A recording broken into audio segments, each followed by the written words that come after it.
অনেক ভাই বোন প্রায় জানতে চান যে ইসলামী শরিয়ার দৃষ্টিতে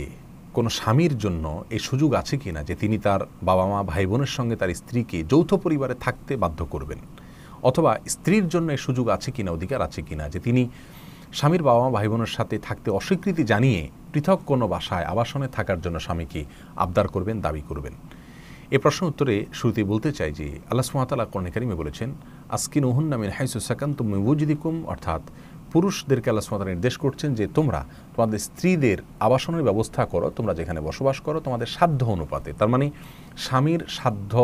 এবং তার অ্যাবিলিটি অনুপাতে, যেরকম অ্যাবিলিটি আছে সেই অনুপাতে তার স্ত্রীকে আবাসনের ব্যবস্থা করতে হবে। এটি আল্লাহ সুবহানাহু ওয়া তাআলার নির্দেশ। এখন কমপক্ষে কতটুকু ব্যবস্থাপনা করলে আবাসনের স্বামী তার দায়মুক্ত হবেন বা তার কর্তব্য আদায় করা হবে, এ প্রসঙ্গে প্রায় সকল ফুকাহায়ে কেরামের মত হলো স্বামী যদি তার স্ত্রীকে এমন একটি আবাসনের ব্যবস্থা করেন যেখানে স্ত্রী নিজে স্বাধীনভাবে চলাফেরা করতে পারেন,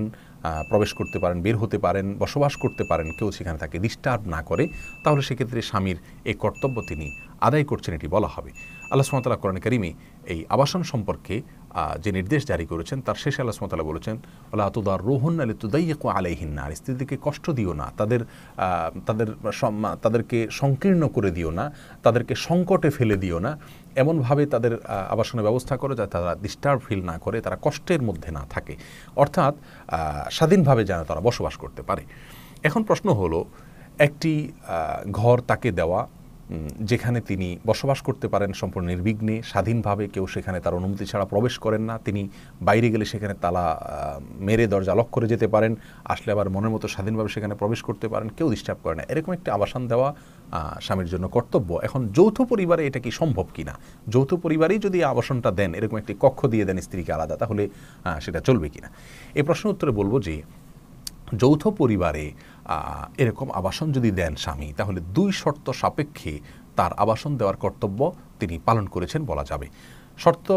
প্রথম শর্ত হলো যে তাকে স্বাধীনভাবে একটা কক্ষ দিতে হবে, যেটা সবই বললাম, অর্থাৎ তিনি ওই কক্ষে তার মতো করে তিনি বসবাস করবেন, কেউ সেখানে ননদ হোক, দেবর হোক, ভাসুর হোক, শাশুড়ি হোক, কেউ সেখানে তার অনুমতি ছাড়া প্রবেশ করবে না, তার কোনো কিছু হাতাহাতি করবে না এবং ঘাটাঘাটি করবে না, তার কোনো প্রাইভেসি নষ্ট করবে না, তিনি বাইরে গেলে সেখানে দরজা লাগিয়ে যেতে পারেন, কেউ দোষণীয় মনে করবে না, এক কথায় স্বাধীনভাবে তিনি সেখানে বসবাস করতে পারছেন, এই বিষয়টি নিশ্চিত করতে হবে। আর দ্বিতীয় শর্ত হলো তিনি সেখানে বসবাস করতে গিয়ে পর্দা যেন লঙ্ঘন না হয় সে বিষয়টি নিশ্চিত করতে হবে। বেশিরভাগ যৌথ পরিবারে দেবর ভাসুর অনেক ক্ষেত্রে তারা থাকেন একসঙ্গে, যদি এরকম হয় যে দেবর ভাসুর থাকেন অথবা ননদের স্বামী আসা যাওয়া করে, তার বড় ছেলে মেয়ে আসা যাওয়া করে, অথবা এরকম কেউ সেখানে থাকেন যার সঙ্গে ওই মহিলার পর্দার বিষয়টি রয়েছে, সেক্ষেত্রে যাতে তার যাতায়াতের জায়গায় চলাফেরায় ওই পর্দা লঙ্ঘন না হয় সে বিষয়টি স্বামীকে নিশ্চিত করতে হবে, তাহলে সেক্ষেত্রে যৌথ পরিবারেও এরকম আবাসনের ব্যবস্থা স্বামী করতে পারেন। এখন কথা হলো যে যৌথ পরিবারে না থেকে স্ত্রী যদি আলাদা থাকতে চান সেটা জায়েজ আছে কিনা। এক্ষেত্রে বলবো যে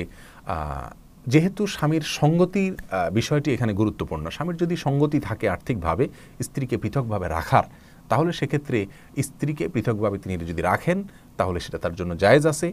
এবং এতে মা বাবার যদি খেদমত তিনি কোনো প্রকার ত্রুটি না করেন, মা বাবার খেদমত আলাদাভাবে করেন, স্ত্রীকে আলাদাভাবে রাখেন, তাহলে সেটা জায়েজ আছে, বরং কোনো কোনো ক্ষেত্রে সেটা উত্তম। কারণ আমাদের দেশে যৌথ পারিবারিক ব্যবস্থাপনা আর্থিক অসঙ্গতির কারণে বেশিরভাগ ক্ষেত্রে হয়ে থাকে আমরা জানি, যার কারণে যাদের আর্থিক সঙ্গতি আছে তারা যদি পৃথকভাবে রাখেন স্ত্রীকে তাহলে সেটা বরং ভালো এবং উত্তম। কেন? তার কারণ হলো যৌথ পরিবারে যে সমস্যাগুলো হয় আমরা কে না জানি, নানা রকমের বিপত্তি এবং অসঙ্গতি দেখা দেয়, গীবত শেকায়েত থেকে নিয়ে ঝগড়াঝাটি, মারামারি, চগলখুরি, একে অন্যের পেছনে শত্রুতা করা, এমনকি দাম্পত্য জীবনে বিচ্ছিন্নতা, নানা রকমের সমস্যা তৈরি হয়। এই সমস্যাগুলো থেকে উত্তরণের জন্য পৃথক থাকার কোনো বিকল্প নাই, অন্তত ভাই বোন সহকারে বড় পরিবার একত্রে না থেকে আলাদা থাকার কোনো বিকল্প নাই, যদি আর্থিক সঙ্গতি থাকে। আর যদি স্বামীর আর্থিক সঙ্গতি না থাকে তাহলে স্ত্রীর জন্য জায়েজ নাই অযথা অজুহাতে আলাদা থাকার আবদার করা, যদি তার পর্দার লঙ্ঘন না হয় এবং স্বাধীনভাবে তিনি বসবাস করতে পারেন। আমরা জানি মধ্যপ্রাচ্যে বিশেষ করে সৌদি আরবে যৌথ পরিবার ব্যবস্থাপনা নেই বললেই চলে, বেশিরভাগ ক্ষেত্রেই ছেলেরা বিয়ের আগেই আলাদা বাসা নিয়ে থাকেন এবং মা বাবারা দোষণীয় মনে করেন না, কারণ তারা আলাদা বাসা নেওয়ার মানে এই নয় যে তারা মা বাবার খেদমত করছেন না, তাদেরকে ভুলে যাচ্ছেন, বরং তাদের খেদমত করছেন, তাদের জন্য কাজের লোক রেখে দিচ্ছেন, নিজেরাও খেদমত করছেন, আবার অনেক সময় মা বাবাকে সঙ্গে রেখেও থাকছেন যদি ভাই বোন না থাকে, ঝামেলা না থাকে, খুব বেশি পর্দার অসুবিধা না হয়। তাহলে এক কথায় যৌথ পরিবার ব্যবস্থাপনা এটাতে যদি আল্লাহর হুকুম লঙ্ঘন হয়, গীবত শেকায়েত হয়, বেপর্দা হয়, তাহলে সেক্ষেত্রে স্ত্রীর অধিকার আছে আলাদা থাকার আবদার করা, দাবি করা, আর স্বামীরও উচিত পৃথক রাখা যদি তার আর্থিক সঙ্গতি থাকে। আর আর্থিক সঙ্গতি না থাকলে স্ত্রীর যেন ডিস্টার্ব না হয়, তার জন্য হক নষ্ট না হয় সে বিষয়ে তাকে নিশ্চিত করতে হবে। সেই সাথে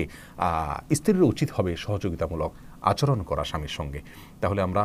সামারি আকারে বলতে পারি যে যৌথ পরিবারে স্ত্রীকে রাখতে পারেন দুটি শর্ত সাপেক্ষে, পর্দা যেন লঙ্ঘন না হয় এবং স্ত্রীর যাতে কোনো প্রাইভেসি নষ্ট না হয়, স্বাধীনতা খর্ব না হয়, ডিস্টার্ব ফিল না করেন, এই দুই শর্ত সাপেক্ষে। আর যৌথ পরিবারের বাইরে যদি আলাদা রাখেন সেটাও ইসলামের দৃষ্টিতে খুব বেশি নিন্দনীয় নয়, বরং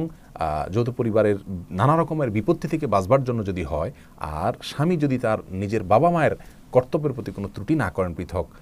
আবাসনের ব্যবস্থা করার পর, তাহলে সেক্ষেত্রে এটাও দোষণীয় কোনো কিছু নয়। আল্লাহ সুবহানাহু ওয়া তাআলা আমাদের সকলকে প্রত্যেকটা ক্ষেত্রে আল্লাহ সুবহানাহু ওয়া তাআলার বিধানকে মেনে চলার তৌফিক দান করুন। জাযাকুমুল্লাহু খায়রা। আসসালামু আলাইকুম।